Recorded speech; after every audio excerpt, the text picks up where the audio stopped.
മറ്റു വാർത്തകളിലേക്ക്. തെരഞ്ഞെടുപ്പിനായി നാട്ടിലേക്ക് പോയ അതിഥി തൊഴിലാളികൾ കേരളത്തിലേക്ക് തിരിച്ചെത്തി തുടങ്ങി. ആലുവയിൽ ഇന്ന് വന്നിറങ്ങിയത് 100 കണക്കിന് പേരാണ്. അതിഥി തൊഴിലാളികൾ കൂട്ടത്തോടെ എത്തിയതോടെ ആലുവയിൽ ഗതാഗത കുരുക്കുമുണ്ടായി. വിപിൻ സി വിജയൻ വിവരങ്ങൾ നൽകാനായി ചേരുകയാണ്.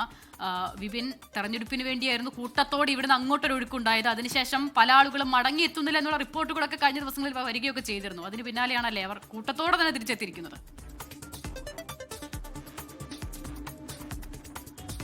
അതെ, ഗുഡ് ഈവനിങ് അക്ഷിത, അമൃത. ഇവിടുന്ന് പോയ അതേ ആളുകളൊക്കെ തന്നെ കൂട്ടത്തോടെ തിരിച്ചെത്തുകയാണ്. നമുക്ക് ആ ദൃശ്യങ്ങൾ കാണുമ്പോൾ അത്ഭുതം തോന്നും. കാരണം അത്രത്തോളം അതിഥി തൊഴിലാളികളാണ് ഒറ്റയടിക്ക് തിരിച്ചെത്തിയിരിക്കുന്നത്. ഇത് ആലുവയിൽ നിന്ന് ഇന്ന് ഉച്ചയ്ക്കുള്ള ദൃശ്യങ്ങളാണ്. അന്ത്യോദയ എക്സ്പ്രസിൽ വന്നിറങ്ങിയ ആളുകളാണ്. ആ ട്രെയിനിൽ, അതിൽ ബാത്റൂമിൽ പോലും പോകാൻ കഴിയാത്ത രീതിയിൽ അത്ര തിരക്കായിരുന്നു. അതിനുള്ളിൽ പോലും ആളുകൾ നിന്ന് യാത്ര ചെയ്യുകയായിരുന്നു എന്നുള്ളതാണ് നമുക്ക് ലഭിക്കുന്ന വിവരമുള്ളത്. അപ്പോൾ കൂട്ടത്തോടെ ഇപ്പോൾ ഇവർ മടങ്ങിയെത്താനുള്ള ഒരു കാരണം, ഇപ്പോൾ നേരത്തെ സൂചിപ്പിച്ച പോലെ തന്നെ തെരഞ്ഞെടുപ്പും പെരുന്നാളൊക്കെ ആയിട്ടാണ് ഇവരുടെ നാടുകളിലേക്ക് അവിടേക്ക് പോയത്. അതോടുകൂടി ഇവിടുത്തെ കാര്യങ്ങളൊക്കെ തന്നെ പ്രതിസന്ധിയിലായി. വാണിജ്യ മേഖലയും ഹോട്ടലുകളും ഒപ്പം തന്നെ കെട്ടിട നിർമ്മാണ മേഖലയും ഒക്കെ ഒരു സ്തംഭിച്ച അവസ്ഥയിൽ തന്നെ ആയിരുന്നു. ഇത്തരം മാധ്യമങ്ങളിലൊക്കെ ഇതിന്റെ റിപ്പോർട്ടുകളും വന്നിരുന്നു. ഈ റിപ്പോർട്ടുകളൊക്കെ തന്നെ ഇവരുടെ സോഷ്യൽ മീഡിയയിലും വാട്സപ്പുകളിലൊക്കെ തന്നെ കറങ്ങുന്നുണ്ട്.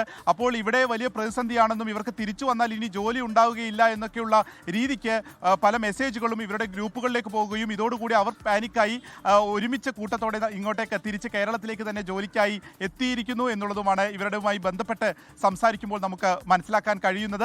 ഇന്നിപ്പോൾ ഉച്ചയ്ക്ക് അവിടെ ഒരു ഗതാഗത കുരുക്ക് തന്നെ ആലുവ റെയിൽവേ സ്റ്റേഷൻ പരിസരത്തുണ്ടായിരുന്നു.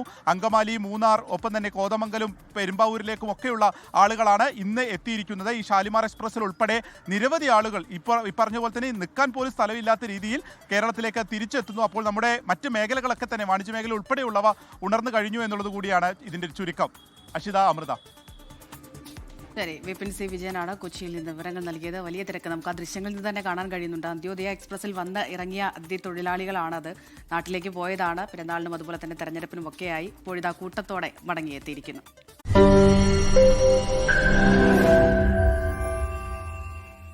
ലോകത്തെവിടെയായാലും ഏത് സമയത്തും 24 വാർത്തകളും ഓഗ്മെന്റഡ് റിയാലിറ്റി പാക്കേജുകളും എക്സ്പ്ലെയിനറുകളും വിശദമായി കാണാൻ ഞങ്ങളുടെ യൂട്യൂബ് ചാനൽ നിങ്ങൾക്ക് സബ്സ്ക്രൈബ് ചെയ്യാം.